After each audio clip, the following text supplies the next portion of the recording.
मैं बोनी का एक स्टेटमेंट सुन रहा था ब्रैम्पटन के बारे में। आपने भी सुना होगा, बहुत वायरल हुआ है, Brampton is not my city. उसमें क्या कहना चाहूँगा? मेरा सबसे मेन मुद्दा जो है, ब्रैम्पटन में एक नहीं, दो नहीं, 3 हॉस्पिटल खड़ी करना है। टैरिफ की वजह से हम अर्ली इलेक्शन करवा रहे हैं। आप क्या कारण देखते हैं इस अर्ली इलेक्शन का?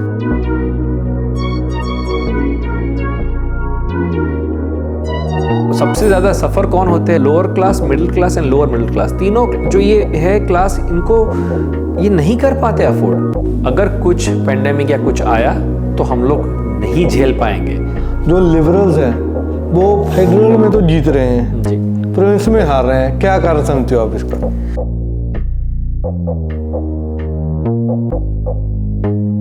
पिछले कई साल से, इनफैक्ट मैं जब से यहाँ पे हूँ इस देश में, मैं तब से सुन रहा हूँ कि ऑटो इंश्योरेंस पे हर एक पॉलिटिकल पार्टी बोलती तो है मगर वो काम नहीं कर पाती है। आप ब्रैम्पटन में ही देख ले, पूरी साइटेक के लिए एक स्कूल। सीरियसली, लाइक हमारे बच्चे कितने हैं यहाँ पे, उसके हिसाब से उनको जो सिलेक्शन क्राइटेरिया है वो बहुत ही लिमिटेड है। आप भी वही लिबरल हो, वो भी वही लिबरल है, तो ट्रूडो ने सारे काम को सत्यानाश कर दिया, तो अब हम लिबरल को वोट नहीं देंगे। कि अरे भाई, अब अगर आपको बनाना ही है कुछ, आपने कभी आपके लोगों को पूछा कि क्या ये अच्छे से होगा या क्या हम कर सकते हैं? कभी आपने इवन प्रोविंशियल लेवल पे कुछ सर्वे किया है? बट ये जस्टिन ट्रूडो की पार्टी नहीं है, ये बॉनी क्रॉम्बी की पार्टी है। मैंने ये भी सुना है कि यहाँ से एक डेड बॉडी हर वीक यहाँ से जाती है वापस देश में। ऐसा क्यों होता है?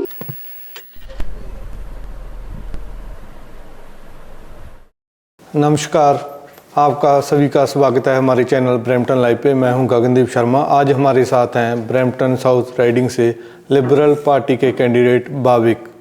स्वागत है आपका हमारे चैनल पे। केम चो? बारे मजा में, थैंक यू। हाँ जी सर, पहले तो आप ये बताएं भी भाविक है कौन, लोग उनको कैसे जाने? जी, भाविक पारिक एक मिडिल क्लास इंडिविजुअल ही है जो इमिग्रेंट फैमिली से आया हुआ है और सिंपल एक आईटी का काम करता है और 9 to 5 वाला बंदा है जो सेवा करना चाहता है कम्युनिटी की, और इसकी वजह से वो आज कम्युनिटी के लिए पॉलिटिक्स में एंटर हुआ है। आप लोग आपको ही क्यों वोट करें? सबसे बड़ा एक रीज़न ये है क्योंकि मेरे पास एक तजुर्बा है, एक अनुभव है कि मैंने काफ़ी सारी ऑर्गेनाइजेशंस के लिए और काफ़ी सारे कम्युनिटी के लिए मैंने काम किया हुआ है।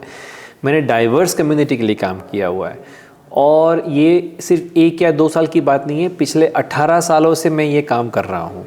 आज अगर देखने जाए तो मैं मंदिरों में सेवा भी दे रहा हूँ और मंदिर का प्रेसिडेंट भी हूँ। मैं फिर रोटरी क्लब सिलिकॉन वैली में भी मैं काम कर रहा हूँ, जिसमें काफ़ी सारे दुनिया की अलग अलग प्रॉब्लम है, जैसे कि पानी का स्कैरसिटी है, फिर अपने जॉब की प्रॉब्लम्स है, फार्मिंग एग्रीकल्चर लैंड की प्रॉब्लम है। तो उन ऐसे बड़े बड़े मुद्दों पे काम हो रहा है। अगर हम मेरा खुद का तजुर्बा है योगा और ध्यान, तो मैं वो भी करता हूँ, सिखाता भी हूँ लोगों को, और उसके द्वारा और उसके माध्यम से मैं सोच रहा हूँ और मैं चाहता हूँ कि मैं मैक्सिमम लोगों तक पहुँचूँ और उसको बेनिफिट दूँ। सर, आपके लीडर हैं बोनी क्रॉम्बी, उनको लोग क्यों अपना प्रीमियर चुने? जी, बॉनी क्रॉम्बी का एक सबसे बड़ा एडवांटेज वो अगर आप देखने जाए तो उनका अनुभव जो है इस सिस्टम में, इस पॉलिटिकल सिस्टम में, और जिस तरीके से उन्होंने पहले गवर्नमेंट में भी थी और अभी वो सिटी गवर्नमेंट में भी थी, मेयर रह चुकी है मिसिसागा की, और उसके अलावा उन्होंने काफ़ी प्रोविंशियल लेवल पर भी काम किया हुआ है। उनका तजुर्बा बहुत ही अच्छा है, और उसकी वजह से इसका जो कनेक्टिविटी बनना चाहिए, क्योंकि एज ए लेडी लीडर हमारा पहले भी हमको ये तजुर्बा रहा है कि प्रोविंस को अच्छे से लीडरशिप मिली है, काम काफ़ी अच्छा हुआ है, health care, education, different various subjects पे। तो ये लेडी लीडर बॉनी क्रॉम्बी जो है वो काफ़ी बढ़िया काम करेगी आगे जाके भी।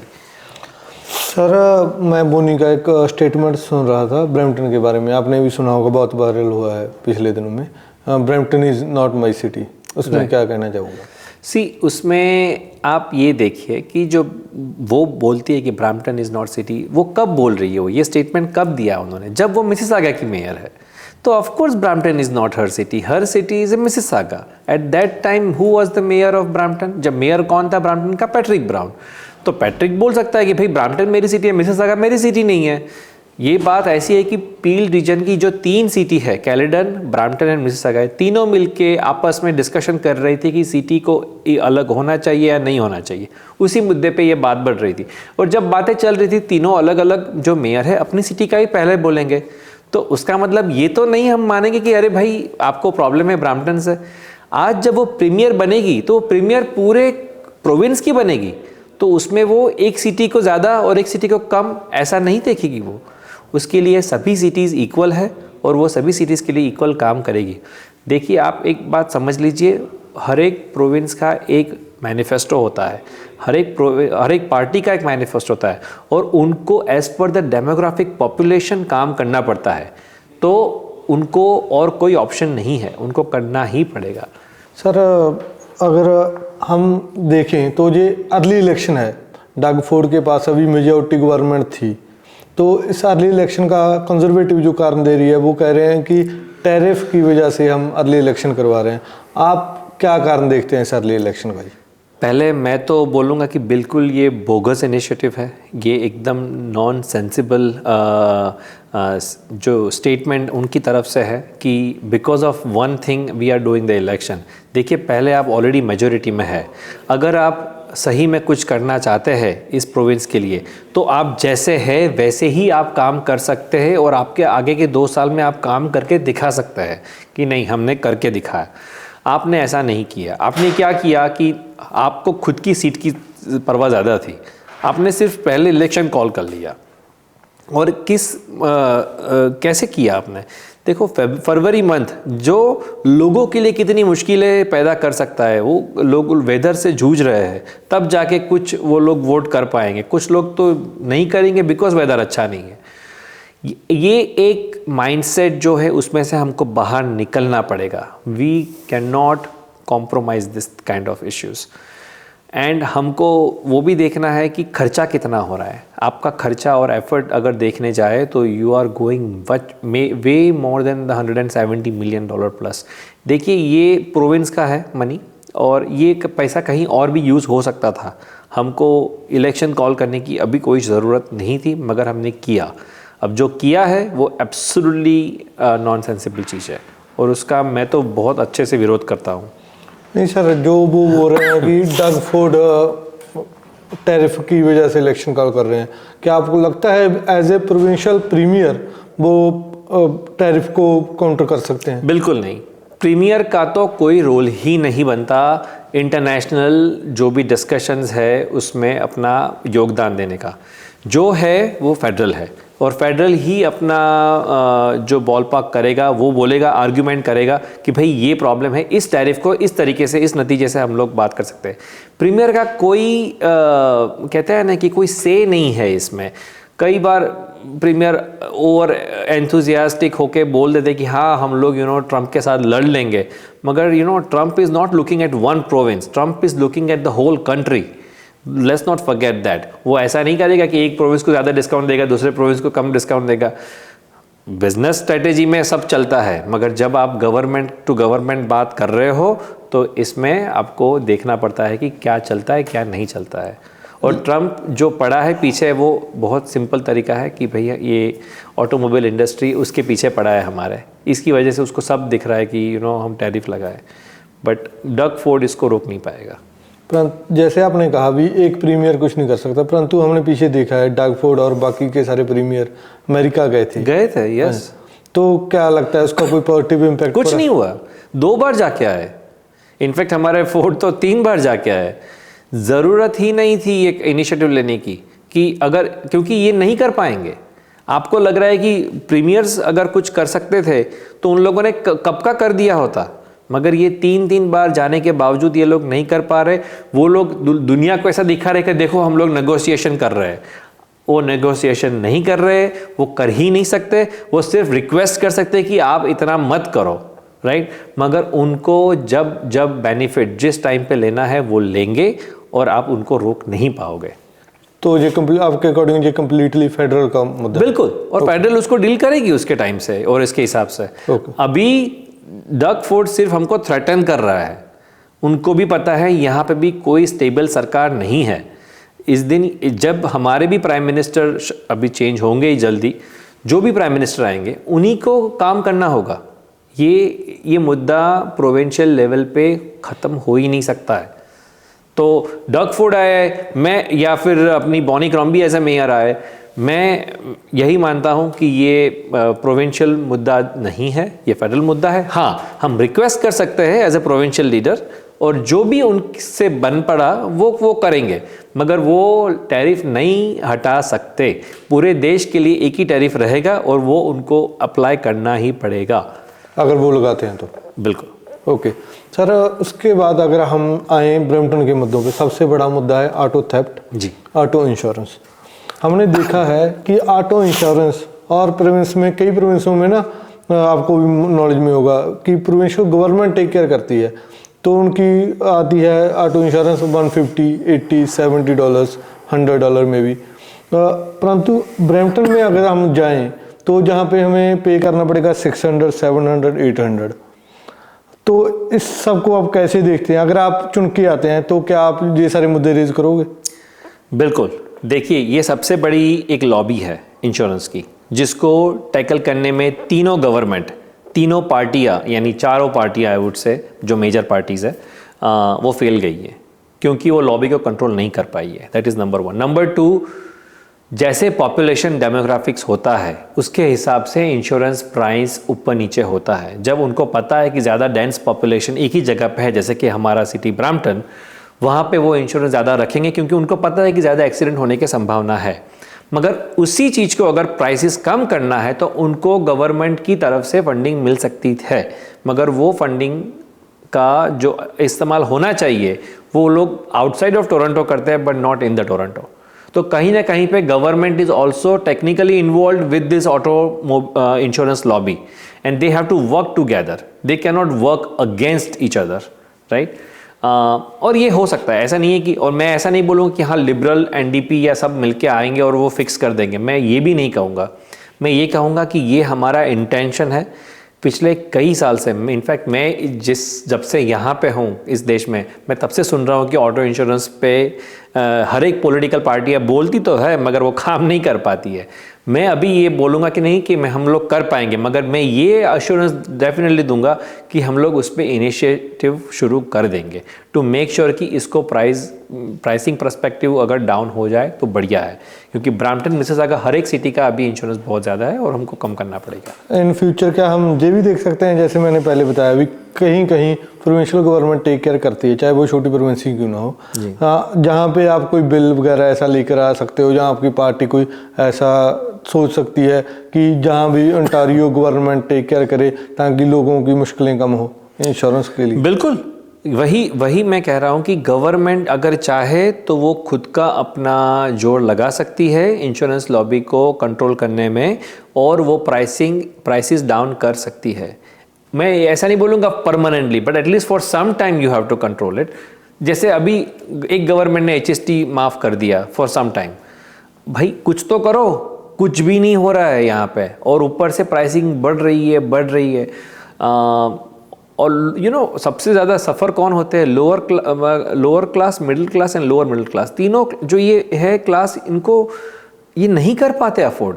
इनफैक्ट उनकी जो इंश्योरेंस, सबसे बड़ी इंश्योरेंस है तो ऑटो इंश्योरेंस ही ज़्यादा है, और वो सबसे ज़्यादा वो स्पेंड कर रहा है इसमें। सर, उसके बाद अगर ब्रैम्पटन के मुद्दे की बात करें तो मुद्दा आता है हेल्थ केयर का, हॉस्पिटल का। जी, क्या हमें और ज़्यादा हॉस्पिटल चाहिए? बिल्कुल। और अगर हम देखें हॉस्पिटल में कोई भी इमरजेंसी में जाता है तो उसको 3-4 घंटे तो नॉर्मल वेट टाइम है लाइन में। तो आप एज ए MPP या एज ए गवर्नमेंट अगर आपकी आती है तो इसमें क्या करेंगे स्पेशली ब्रैम्पटन के लिए? मेरा सबसे मेन मुद्दा जो है वो प्रोविंशियल पर्सपेक्टिव से ब्रैम्पटन में 1 नहीं 2 नहीं 3 हॉस्पिटल खड़ी करना है। उसका सबसे बड़ा कारण ये है कि हमारी पॉपुलेशन बहुत ज़्यादा है सिटी की। अगर आप आपके नेबरिंग सिटी में देखें, वॉन में the ratio of the residential versus the industry is very equal, right? क्योंकि जो लोग वहाँ पे जॉब कर सकते हैं उस तरीके से उन लोगों ने पूरा सिटी का प्लानिंग किया है। यहाँ पे क्या है कि यहाँ पे घर बनाते जा रहे और पूरा सिटी हमने घर से भर दिया। अब उस इश्यू से, उसकी वजह से हम लोग का सबसे बड़ा प्रॉब्लम है हमारा हेल्थ जो कॉम्प्रोमाइज़ हो रहा है। गवर्नमेंट ने बोला है कि हाँ मैं एक पर्टिकुलर में हम लोग ऑफ़र कर रहे हैं और वो होगा भी, बट इमीडिएटली नहीं होगा, वो उसका भी टाइम लगेगा। आप देखिए 8 साल हो गए, ठीक है, 8 साल के बाद उन्होंने कुछ प्रॉमिस किया है मगर वो अभी हुआ नहीं है। मैं ये कह रहा हूँ कि अगले आने वाले 4 सालों में मेरा काम शुरू होकर ख़त्म होगा और मेक श्योर करूँगा कि हॉस्पिटल शुरू हो जाए। ब्रैम्पटन साउथ में मैं चाहता हूँ कि जिस तरीके से हम लोग 147,000 प्लस पीपल है इस राइडिंग में हॉस्पिटल की इमीडिएट ज़रूरत है। क्योंकि आई टेल यू व्हाट, अगर कुछ पेंडेमिक या कुछ आया तो हम लोग नहीं झेल पाएंगे। ऑलरेडी हम एक हॉस्पिटल पे इनफ बर्डन दे चुके हैं, हम इससे आगे हम नहीं बढ़ सकते, तो we need to have a hospital. आप ऐसा कह रहे हैं, जितना मैं समझ रहा हूँ, अगर आपको एमपीपी लोग बनाते हैं तो आने वाले 4 सालों में आपकी टर्म में आप एटलीस्ट काम तो शुरू करवा ही दोगे। बिल्कुल। ओके, ठीक है। और सर अगर इसके आगे हम बात करें तो वो बात है एजुकेशन की, जो कि बहुत इम्पोर्टेंट मुद्दा है। हमें सुनने में आया है कि जहाँ पे एजुकेशन लाइक स्कूल्स बहुत कम है एरिया के वाइज, उसमें आप क्या कहना चाहोगे? देखिए, अगर स्कूल का हम देखने जाए तो amount of schools based on the population is very low, okay, तो उसको तो हमको एड्रेस करना ही पड़ेगा। दूसरी बात है अमाउंट ऑफ टीचर्स। अगर टीचर्स जो अगर बढ़ा दे हम लोग तो ओवरऑल अक्रॉस दी ऑन्टेरियो ये एक जो स्कैरसिटी चल रही है ना अभी, वो होगी नहीं। और अगर आप देखें एक टीचर वर्सेस कितने स्टूडेंट्स है, amount of students are high, उसका मतलब क्या हुआ कि pressure on the teacher is increasing, ठीक है, और वो अच्छे से अटेंशन हर एक इंडिविजुअल स्टूडेंट्स को नहीं दे पा रहे हैं और उसकी वजह से education quality is compromising. Number 3, resources अगर देखने जाए तो हमारे पास इनफ रिसोर्सेज जो होने चाहिए थे in terms of the food, in terms of the even the regular accessories for the students are not there, तो उसको हमको कंट्रोल करना पड़ेगा और मैं चाहता हूं कि उसको हम कैसे भी करके कंट्रोल करें। और सबसे जो इम्पोर्टेंट चीज़ है, जो स्टूडेंट्स हमारे हैं वो स्टूडेंट्स को अगर उनको जो स्ट्रीम चूज़ करनी है वो स्ट्रीम में वो नहीं जा पा रहे हैं। आप ब्रैम्पटन में ही देख ले, पूरी साइटेक के लिए एक स्कूल, सीरियसली, लाइक हमारे बच्चे कितने हैं यहाँ पे, उसके हिसाब से उनको जो सिलेक्शन क्राइटेरिया है वो बहुत ही लिमिटेड है, तो उसको भी हमको एड्रेस करना चाहिए कि भाई हर एक सब्जेक्ट की स्पेशल स्कूल्स रखे और उसके लिए स्टूडेंट्स को एक फ्रीडम हो थोड़ी कि नहीं, हम कंपटीशन तो है बट फिर भी हमको कोई ना कोई स्कूल तो मिल जाएगी। तो ये एक बहुत बड़ा मुद्दा है एजुकेशन पर्सपेक्टिव से और मैं चाहता हूँ कि इसको हम जल्दी से जल्दी एड्रेस करें, क्योंकि हमारे जो एशियन फैमिलीज जो है उनकी तो एक सबसे बड़ी प्रायोरिटी रहती है एजुकेशन, और अगर बच्चों को अगर हम अच्छे से एजुकेशन नहीं दे पाए तो फिर तो क्या ही होगा इस सिस्टम का।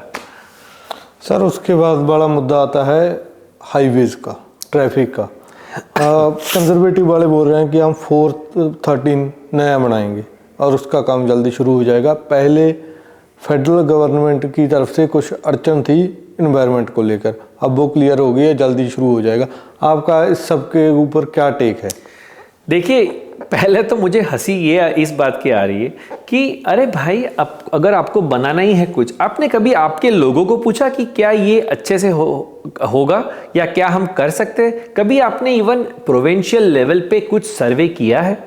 मुझे नहीं लग रहा है कि आपने किया है, क्योंकि मैं जब इस राइडिंग में जाता हूँ ना, लोगों को सिर्फ एक ही प्रॉब्लम है, भाई हमारा एमपीपी तो हमको मिलने ही नहीं आया, न तो हमने कभी हमको पूछा है कि भाई आपकी ये जो ट्रांसपोर्टेशन पर्सपेक्टिव से जो दुविधा है वो क्या दुविधा है, हम कैसे सॉल्व करें। 413 is not a good idea at this moment. It is a best idea only when you have a right permissions at the place. अगर आप ग्रीन बेल्ट को कॉम्प्रोमाइज़ करके आगे चल रहे हो, अगर आप एनिमल्स है, बर्ड्स है, जो लिविंग बीइंग, जो क्रीचर्स है, उनकी अगर इकोसिस्टम को आप हिला रहे हो, तो उसका मतलब ये हुआ कि आपके पास जो पूरा इंफ्रास्ट्रक्चर है वो एक सही लेवल पे नहीं है। ना तो आपके पास ढंग की परमिशंस है, ना तो आपके पास सही लेवल का ये इंफ्रास्ट्रक्चर है।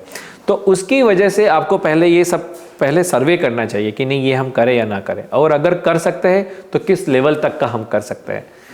दूसरी बात, कंजेशन की बात करें, हम सोच रहे हैं कि ब्रैम्पटन में तो ट्रैफिक है ही नहीं, बट ब्रैम्पटन में भरा पड़ा ट्रैफिक है। अगर आप सुबह निकलो, शाम को निकलो, 410 पूरा भर जाता है। दूसरी बात सबसे बड़ी है कि यहाँ पर लोकल रोड्स, आप कोई भी ले लो, चिंगूसी ले लो, मिसिसागा रोड ले लो, हम जा ही नहीं पाते। क्यों इतना टाइम क्यों लग रहा है भाई? जब आपको पता है कि रोड के दोनों तरफ भर भर के पॉपुलेशन पड़ी है, आपको टाइम क्यों लग रहा है रोड को एक्सपांड करने में? तो ये भी एक बहुत बड़ा मुद्दा है, और इस मुद्दे पे मैं चाहूँगा कि ये लोग तो नहीं कर पाएंगे या नहीं कर पाए हैं ऑलरेडी, और हम चाहते हैं कि हम ये कर पाएंगे, क्योंकि लिबरल के लिए ये ईजी रास्ता होगा।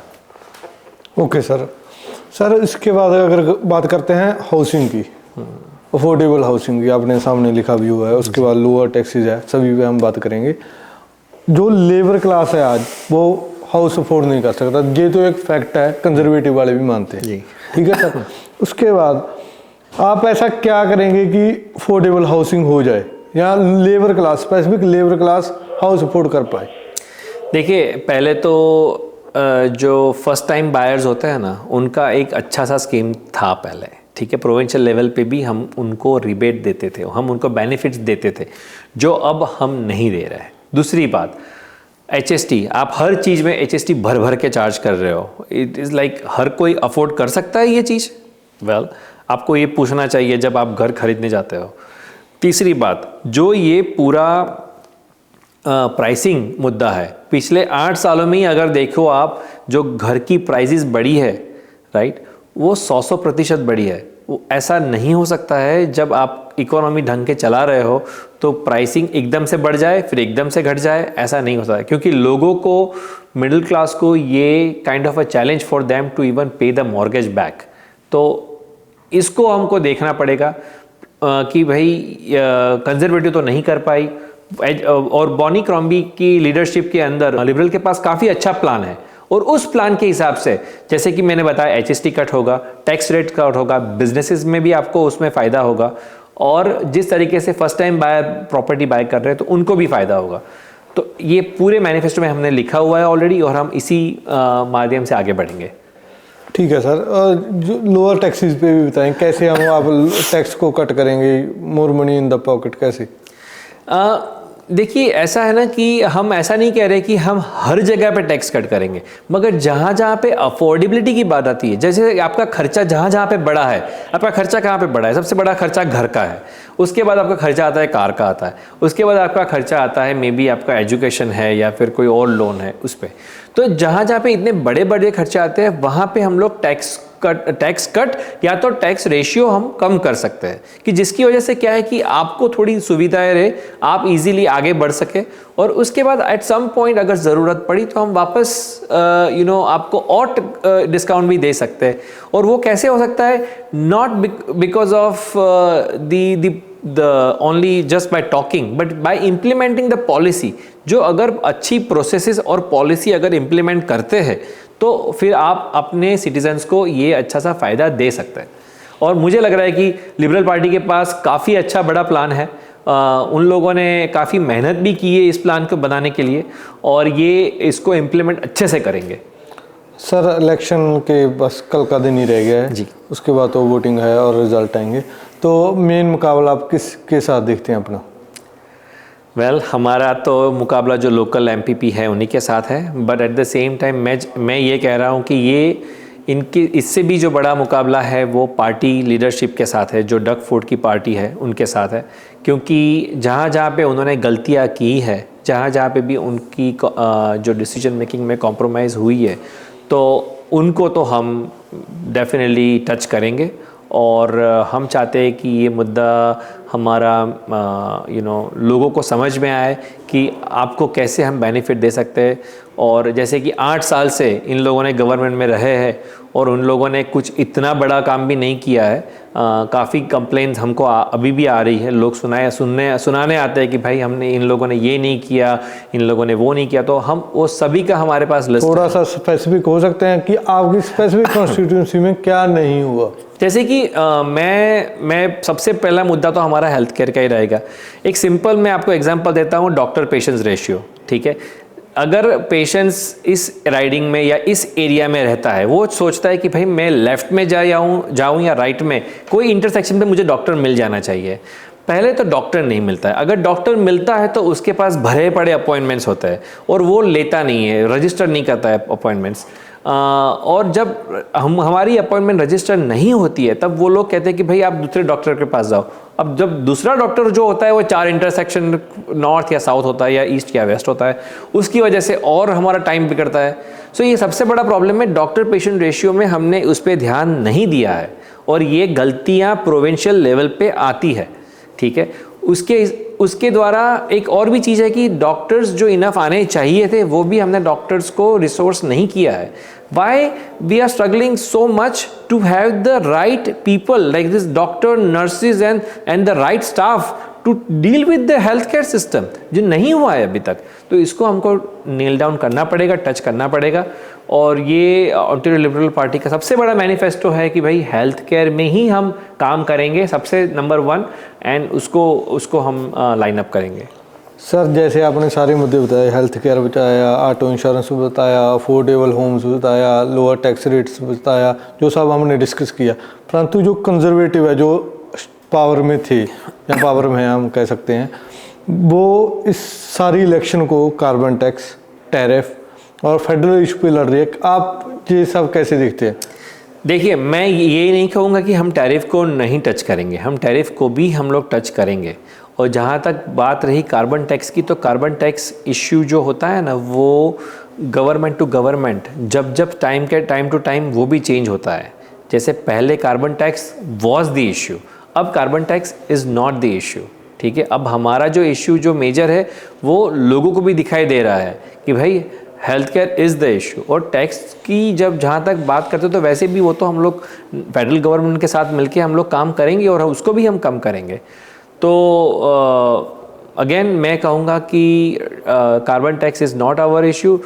For tariff I will always recommend become a vocal for local, which means कि हम हमारे जो लोकल बिजनेसेस हैं उनको ज़्यादा प्रमोट करें, उनको ज़्यादा फंडिंग दे, उनको ज़्यादा हेल्प करें to work with the inter provinces. सिर्फ ये ओंटारियो की बात नहीं है, अगर हम कंट्री लेवल पे ही देखना चाहते हैं ना कुछ, तो why don't we work with other provinces and sell your products. वैसे भी टोरंटो तो is a hub of business, right. अगर ये बिजनेस हब जो हमारा है उसके द्वारा ही हम ये हेल्प दूसरे काफ़ी सारे प्रोविंसेस के साथ कनेक्ट करके काम करके काफ़ी आगे हम ग्रो कर सकते हैं। तो tariff is the issue definitely, but जैसे मैंने बताया प्रोविंशियल लेवल पे हम लोग सिर्फ रिक्वेस्ट कर सकते हैं इंटरनेशनल लेवल को, मगर हम उनको डेफिनेटली बोल्ड या नेगोशिएट इतने लेवल पे नहीं कर सकते, क्योंकि अगर उन्होंने बोला है कुछ तो पूरे कंट्री के लिए होगा, नहीं कि सिर्फ हमारे प्रोविंस के लिए कुछ। और अगर कुछ हुआ भी, मैं ये भी कह रहा हूँ, चलो एक स्टेप और आगे जाते हैं, अगर कुछ उन लोगों ने किया भी तो वो भी टेम्पररी ही होगा। आपको ट्रम्प सरकार कैसे गवर्न करती है उसका थोड़ा तो अनुभव अभी हो ही गया होगा। तो हर एक चीज़ कैसे होती है, नेगोशिएशन, टफ नेगोशिएशन स्किल पे आगे बढ़ती है और हमको भी वो कंटिन्यू करना पड़ेगा। और बॉनी गवर्नमेंट जब बन रही है तो उनके पास भी इनफ बिजनेस अक्यूमेंट इंडिविजुअल्स है जो इस चीज़ को अच्छे से लीड कर सकते हैं। सर, हमने जो देखा है लास्ट 2 टर्म से, both in federal and provincial, जो लिबरल्स हैं वो फेडरल में तो जीत रहे हैं जी, प्रोविंस में हार रहे हैं। क्या कारण समझते हो आप इसका? पिछले 8 साल की जो जर्नी थी उसमें एक जैसे लिबरल के अगेंस्ट में एक एंटी इनकम्बेंसी आई थी, क्योंकि उन्होंने जो पॉलिसी जो लास्ट टर्म में एक जो थी इम्प्लीमेंटेशन की थी वो आई थिंक उनको अच्छे से नहीं गई। और वो गलतियां होती है, ऐसा नहीं होता है कि हर एक गवर्नमेंट कंटिन्यूसली परफॉर्म अच्छा करती है, जैसे कि अभी कंजर्वेटिव नहीं कर पा रही है। ठीक है, तो शुरुआत में उन लोगों ने काफ़ी अच्छे मैनिफेस्टो रखे, काफ़ी अच्छा काम शुरू किया, मगर फिर जब आप एंड नहीं कर पाते तो उसका मतलब ये हुआ कि आप गवर्न करने के लायक नहीं हो। सेम चीज़ सेम चीज़ पिछली जो लिबरल पार्टी जो थी उनके साथ हुआ था। अभी जो आ रही है लिबरल पार्टी, उसमें लीडरशिप नहीं है। बॉनी का पूरा नया अनुभव है, बॉनी की अच्छे से रिलेशनशिप है with the business lobbies and they will be working very hard with Bonnie. So मेरा ये मानना है कि ओंटारियो में अच्छी सरकार बनेगी और Bonnie Crombie will be our premier. जैसे मैंने आपको पहले बताया कि लिबरल जो है एमपी तो जीत रहे हैं। आप बोलोगे कि ये फेडरल है, मुद्दे अलग होते हैं, परंतु जो लोगों में सोच है वो सोच रहे हैं कि आप भी वही लिबरल हो, वो भी वही लिबरल है, तो ट्रूडो ने सारे काम का सत्यानाश कर दिया, तो अब हम लिबरल को वोट नहीं देंगे। उनको जो एक प्लस फैक्टर मिल रहा है। और मैं कल लिबरल लीडर के साथ था, उन्होंने भी ऑफ द रिकॉर्ड यही बताया भी ये इलेक्शन भी ऐसे ही हो रहे हैं क्योंकि उनको डग फोर्ड को इसका फ़ायदा मिल सके, जो ट्रूडो के खिलाफ लहर है, जो एंटी इनकम्बेंसी है। अभी जो लग रहा है ना आपको कि लोग है ना प्रोविंशियल और फेडरल में डिफरेंस नहीं समझ पा रहे हैं। मैं एक सीधी सी बात बोलूँगा, ठीक है। लोग सोच रहे हैं कि जो फेडरल में हो रहा है वही चीज़ प्रोविंशियल में अफेक्ट हो रही है, बट प्रोविंशियल और फेडरल की दोनों ही पॉलिसी अलग अलग है। अच्छा, मैं आपको एक और मज़े की बात बताता हूँ, क्यों ऐसा होता है कि हमेशा फेडरल में जब लिबरल होती है तब प्रोविंस में कंजर्वेटिव होती है, और जब फेडरल में कंजर्वेटिव तब प्रोविंस में लिबरल होती है। उसका रीज़न ही यही है कि दोनों का जो पॉलिसी सिस्टम है और दोनों की जो प्रोसेसेस है वो अलग अलग है, और कभी वो साथ साथ काम नहीं कर पाती। इनफैक्ट मैं तो यही बोलूँगा कि शायद दोनों पार्टी अगर दोनों अलग अलग जोन में, अगर प्रोविंस और फेडरल दोनों में सेम अगर होगी ना, तो शायद हम अच्छे से परफॉर्म ना भी कर पाए। ये भी हो सकता है, ठीक है, पॉसिबिलिटी है। हाँ, तो मैं तो यही कहूँगा कि दोनों ही अच्छे से काम कर रही है, और लिबरल जो प्रोविंशियल है वो अच्छे से काम कर पाएगी, और ज़्यादा अच्छे से काम कर पाएगी अगर उनको मेजॉरिटी मिलेगी तो आप समझते हो कि फेडरल जो अभी इलेक्शन हो रही है इसमें फेडरल का कोई रोल नहीं है? बिल्कुल नहीं। जैसे कंजर्वेटिव वाले जो समझते हैं कि नहीं नहीं ये तो जस्टिन ट्रूडो वाली पार्टी है, बट मैं नहीं लोग भी समझते हैं अभी। जी जी जी जी, बट ये जस्टिन ट्रूडो की पार्टी नहीं है, ये बॉनी क्रॉम्बी की पार्टी है। और बॉनी क्रॉम्बी जो हमारे लीडर है वो पूरी प्रोविंशियल लिबरल पार्टी जो है वो इंडिपेंडेंटली चलाती है। उनका जो पूरा डिसीजन मेकिंग होता है, वो जो ग्रोथ इंजन होता है, वो पूरे हम यहाँ के पॉलिसी मेकर्स का आके बिल्ड करते हैं, तो उसका उनके साथ कोई लेना देना नहीं है।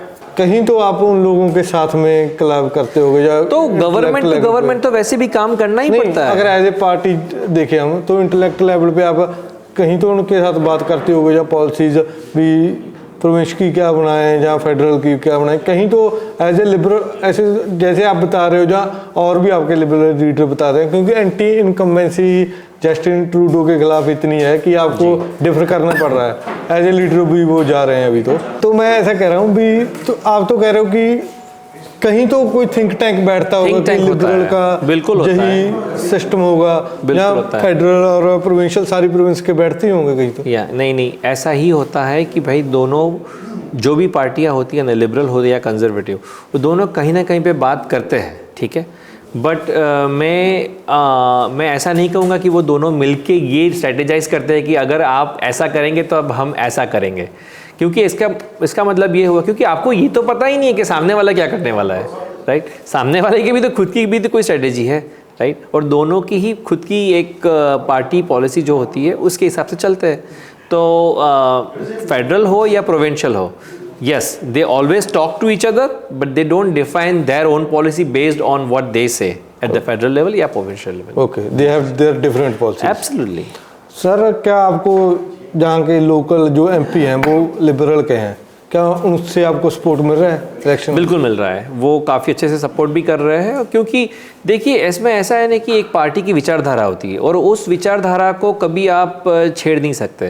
जैसे कि प्रोविंशियल की खुद की एक पॉलिसी सिस्टम जो है वो हमने खुद ने डिफाइन की हुई है और वो उनके साथ अलाइन हो रहे हैं, तो वो हमेशा बोलेंगे यार आप तो काम अच्छा कर ही रहे हो और अच्छा करने जा रहे हो, why don't we also join your progress. और उनको इतना अनुभव है क्योंकि उनके जो वोट्स मिलते हैं, उनके जिस तरीके से उन्होंने भी 8 साल का 9 साल काम किया है, तो उनका भी जो अनुभव है वो हमको आगे जाके कहीं ना कहीं पे यूज़ हो। तो वो आपको सपोर्ट कर रहे हैं? बिल्कुल कर रहे हैं सर, हमने देखा है कि violence between the communities increasing day by day in Brampton, उसके ऊपर आपको क्या कहना चाहोगे?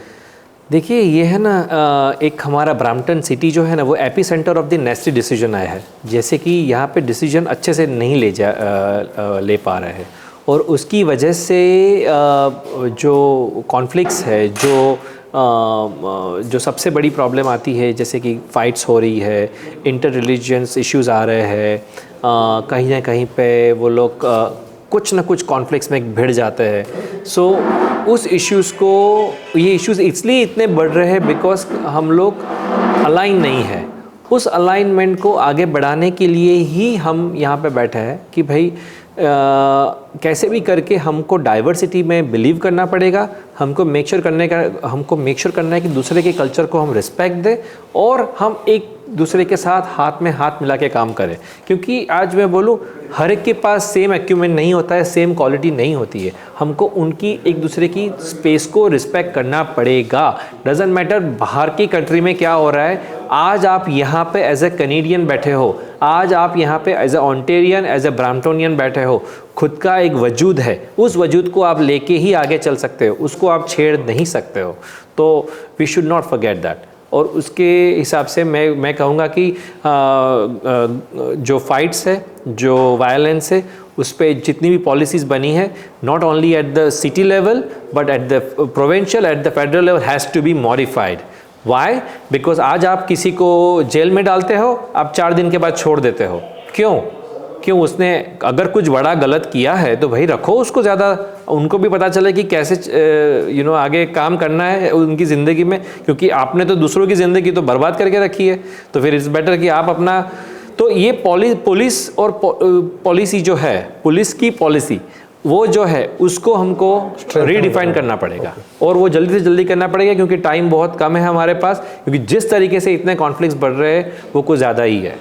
सर, वैसे तो ये टोटली फेडरल का मुद्दा है, परंतु हमने देखा है कि इंटरनेशनल स्टूडेंट्स हैं जो स्पेशली हमारे इंडिया से आए हैं, वो जहाँ पे धरना प्रदर्शन कर रहे थे।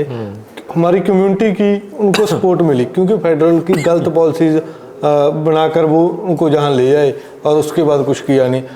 हमारे लाखों ही स्टूडेंट के वर्क परमिट एक्सपायर हो रहे हैं और हमारा इमिग्रेशन मिनिस्टर थ्रेट कर रहा है कि आपको वापस जाना पड़ेगा। उस सब को आप कैसे देखते हैं? ये बहुत अनफॉर्चुनेट है। पहले कंट्री में इतने सारे स्टूडेंट्स आ गए, अब स्टूडेंट्स तो आ गए मगर उनको कहीं पे जॉब नहीं मिल रही है, और जब अगर जॉब नहीं मिल रही है तो कुछ भी करके वो सर्वाइवल मोड ढूंढ रहे हैं अपना। तो ये एक बहुत बड़ी दिक्कत है, और मेरे पास और कुछ ज़्यादा तो कहने के लिए नहीं है, एक्सेप्ट मैं इतना ही कह सकता हूँ कि इनको हम चैनलाइज करें, इनको हम जॉब दिलाएं, इनको हम अच्छी से कहते हैं ना कि एक रूटीन लाइफ में उनको चैनलाइज करें। क्योंकि अगर ये लोग नहीं करेंगे तो ये लोग भटक जाएंगे। मैंने ये भी सुना है कि यहाँ से एक डेड बॉडी हर वीक यहाँ से जाती है वापस देश में। ऐसा क्यों होता है? क्योंकि स्टूडेंट्स कहीं ना कहीं पे सर्वाइवल मोड में फ़ेल होते हैं, और उसकी वजह से सर्वाइवल मोड में फ़ेल होने के बाद वो डिप्रेशन में चले जाते हैं और फिर कुछ ऐसा कदम उठा लेते हैं जो उनके अगेंस्ट में हो सकता है। तो इसको हम, जैसे मैंने बताया कि ये मुद्दा तो वैसे फेडरल का है, मगर एज ए प्रोविंशियल मैं कुछ भी करके मैं उनको मदद करने की ट्राई करूँगा। हमारे बच्चे हैं, ये सभी बच्चों को एक मिनिमम वेज वाली जॉब तो मिलनी ही चाहिए, और अगर ये सिटी अगर ब्रैम्पटन नहीं दे सकती तो फिर वो हमारा प्रोविंस खड़ा है उसके पीछे कि चलो भाई यहाँ पे नहीं तो कहीं और सही, एंड आप वहाँ पे हम आपको हेल्प कर सकते हैं। Sir, thank you for your time. आप ब्रैम्पटन साउथ के दर्शकों को कुछ भी कहना चाहें, कह सकते हैं हमारे।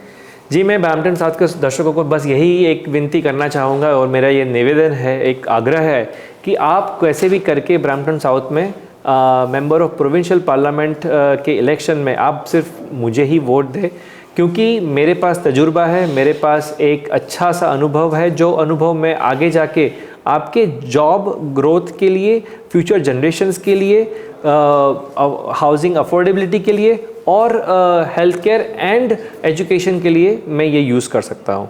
तो मैं चाहूँगा अगेन कि आप बहुत ही सोच विचार करके आपका वोट दें। और जैसे मैंने बताया कि 27 फरवरी को इलेक्शन है, सुबह 9 बजे से शाम के 9 बजे तक। अबाउट 40 प्लस हमारे पोलिंग बूथ्स है अराउंड ब्रैम्पटन साउथ। तो आप अपने पोलिंग बूथ को ढूंढ लें और from the election Ontario website, और उसके हिसाब से आप आगे बढ़े। अगर कुछ भी आपको प्रॉब्लम है तो आप हमें संपर्क कर सकते हैं हमारे 1-800 नंबर पे। धन्यवाद। एड्रेस वगैरह बता दो जहाँ पे बोलो। जी, तो हमारा जो मेन जो इलेक्शन एड्रेस, जो इलेक्शन ऑफिस एड्रेस है वो है 229 मेन स्ट्रीट, जहाँ पे आप कल तक शाम के 8 बजे तक वोट कर सकते हैं। और जो परसों का जो इलेक्शन है 27 का, उसमें तो काफ़ी सारे लोकेशंस है, अबाउट 45 लोकेशंस है। तो उसके जो एड्रेसेस हैं वो आप अपने पोस्टल कोड अगर इलेक्शन ओंटारियो साइट पे डालोगे तो आपको जो नियरेस्ट अवेलेबल लोकेशन होगा वो आपको दिखाया जाएगा, और उसके हिसाब से आप आगे बढ़ सकते हैं। तो दर्शकों, ये थे भाविक जो ब्रैम्पटन साउथ से लिबरल पार्टी के कैंडिडेट हैं। इन्होंने हमारे साथ बातचीत की डिफरेंट इशू पे। मिलते हैं एक और मुलाकात के साथ। नमस्कार।